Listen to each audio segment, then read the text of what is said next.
créé par 3 personnes entendantes et qui étaient motivées de décider, enfin, ils ont vu qu'il y avait beaucoup d'exclusion sociale au niveau dans le monde de la surdité, et donc le but c'était d'aménager, enfin de rendre au mieux l'accessibilité en langue des signes, et il manquait beaucoup d'accessibilité, il en manque toujours, enfin il n'y en a pas, et les sourds sont exclus au quotidien, et c'est vrai que le but c'était de travailler sur l'accessibilité, de rendre accessible, donc un combat, hein, c'est un combat quotidien, et des gens qui voulaient apprendre la langue des signes et puis perdurer la langue des signes, et donc c'est une formation, donc les sourds eux-mêmes, voilà, on attire les sourds, un public sourd par le biais d'interprètes où on organise des conférences sur des thèmes sociaux, des thèmes de vie de tous les jours.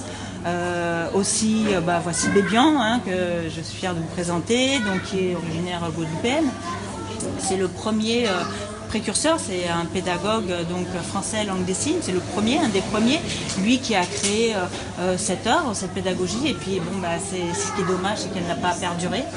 C'est Madame Paumet qui est en France actuellement, et c'est justement ces deux, par ses recherches, ses trouvailles, effectivement, elle a trouvé ce personnage hyper important. C'est un illustre pédagogue avec des œuvres incroyables. Donc cette recherche ne s'est pas arrêtée.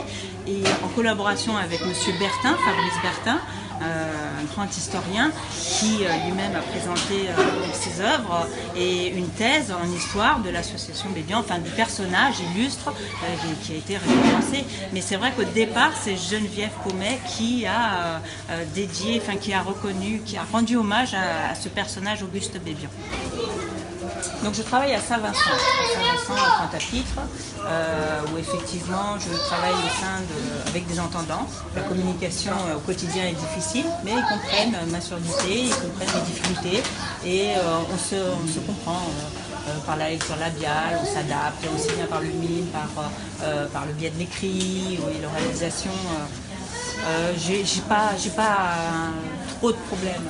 Mais ceci dit, lors de réunions, par exemple, professionnelles, internes, on fait appel à l'interprète.